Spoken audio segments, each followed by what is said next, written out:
Hello. Good morning. I wanted to share today. The title is called Stop Telling That Story. I don't know how many times in my life I have just ruminated over things in my head, thoughts about a certain story. This happened or that happened or they did that and it just is, it takes up free rent in your head. And not only does it do that, but it keeps you captive and it keeps you chained and it keeps you in a prison. You've got to set yourself free.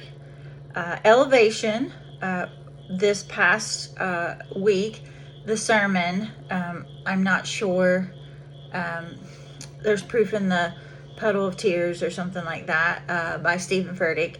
My message developed from his message, because as he was speaking, some words just resonated a lot. And in our lives, we cannot thrive if we do not move forward. So we have to get out of the past. We can't be in the future, so we have to be in the present. And so when we live in the past, we are not going to be able to become all that we were meant to become, because you are somewhere else. Your mind is gone. You're present and your body's here, but your emotions and all of that is stuck, and you can't move forward. Well, I want to tell you that you can move forward, but there are steps that you have to take. You cannot put yourself in situations where you're constantly being triggered. You can't, you just have to flip the mental mind script in your head. You have to tell yourself the truth. This is what it is. This is what it was. Accept it and own it, and don't look back. I've mentioned it before. Lot's wife looked back. She turned to a pillar of salt. That was during Sodom and Gomorrah. They were told to flee, and she turned around. It's almost like if we turn around and we live back there, there's nothing there anymore. There's no hope there. There's no future there. You can only have a hope and a future in the future. And Jeremiah 29:11, God promises you that there is hope and there is a future. He goes before you. He helps you. And we have to learn to lay it down, and we have to take it to Him, and He has to be the one that carries that burden and helps you to move forward. This is where prayer and fasting are things that you might need to do. Specific prayers, it's like, Lord, it's not just Lord help me. That's not going to work.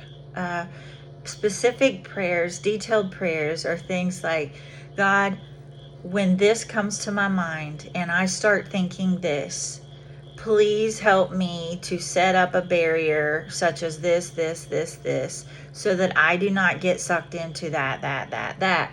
So you specifically have to strategize. Living in the past is something that the enemy wants you to do. I did a talk on Take It All Back. That is the enemy. He tries to scheme. He doesn't try, he does it. And he gets into our head. Okay, God asks us to renew our minds, and when we can renew our minds and we meditate upon His word and Him, then this makes life so much easier and you're capable and able to do it with God's strength and your faith to believe. So the first thing you have to do is you have to have faith that you can overcome this, that you believe that with God's strength that you are capable and able of overcoming this huge mountain that is in your path. Because if you just sit back and say, I'm just never going to be able to get over that. It's too big. I'm this, I'm that, I'm this, I've done that. If you have that mentality, then yeah, you're not going to be able to. And that's the truth. What we speak to ourselves, we either speak death or we speak life. If we are, and that's the power of the tongue, and we are our worst enemies. The enemy uses us, our insecurities, our failures, our past, all of that to keep us in bondage. And we have to recognize who our adversary really is. And we are our worst adversaries. I mean, like he uses us against ourselves. And so we have to start speaking like truth. We have to start claiming who we are and who we are in Christ. And you have to know who you are as a child of God to have that Godfidence is what I call it. It's confidence, but that only comes through God, at least for me. I've been confident most of my whole life, but I guess maybe insecurities about yourself. That's good. Some people get hung up on different things, and I've had my share of that throughout my years. I'm now 56, and I've gone through those struggles, and praise the Lord that we have trumped that. We no longer live there, and I no longer really care what people have to say about me, what is being said about me. I know who validates me, and I know who I am. I know that I'm a child of God. I am a daughter of the King, and I'm not going to have people like me. I mean, you're not going to have people like you. You're not going to have them believe in everything that you do or say, and they're definitely not going to like the things that you do if it affects them. And so, but you have to know where you're getting the messages from. You have to have a relationship in order to hear God's voice, and you have to just be immovable and unapologetic with yourself. You don't have to be what other people want you to be. So if you're molding yourself into a shape so someone else will like you, or so they don't get mad or whatever, you're not living an authentic life. And that, is another talk about what is success for you. Because one of the major success things in life is to be able to live an authentic life, unapologetically, being true to who God created you to be. I think that's a great gift to be able to have, and you can get there, but it starts with a mindset of choosing to stop yourself. Okay, stop yourself from sabotaging yourself, because that's what it is. When you keep telling yourself a story, and sometimes the story that you tell yourself might not even be accurate, so you're living in a false pseudo life where you have believed your own lies.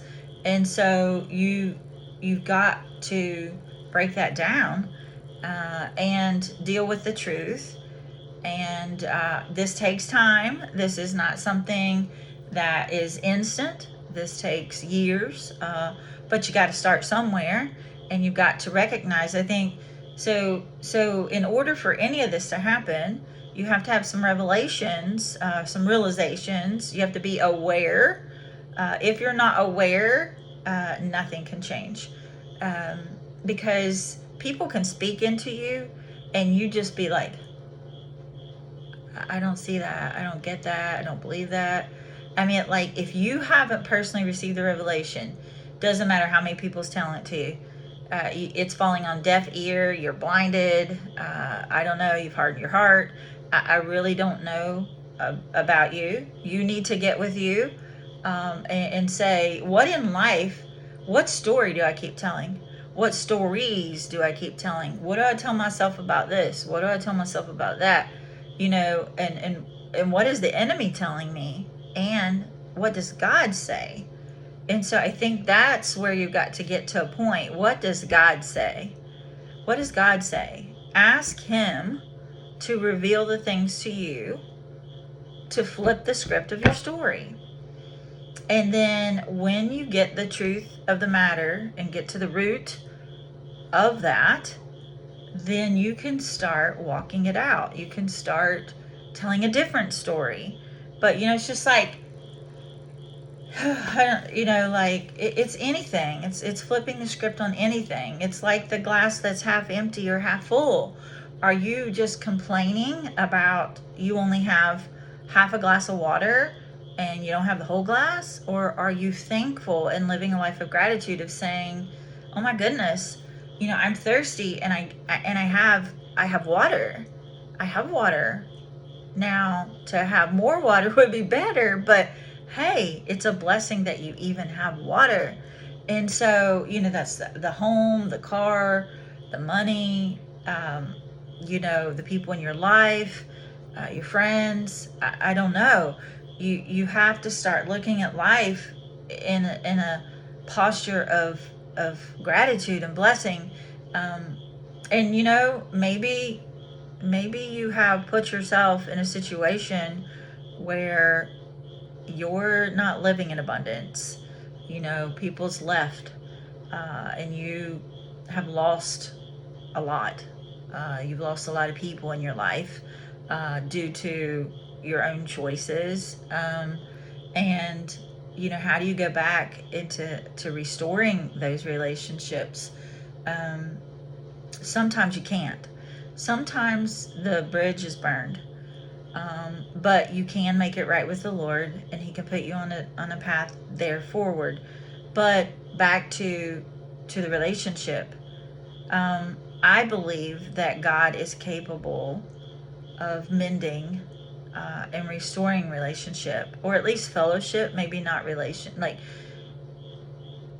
there just has to be a lot of work put into it. There has to be a lot of humbleness, a lot of forgiveness, a lot of being honest with things, a lot of owning, hey, I can't project that blame on other people, but you know, I'm the one here at fault.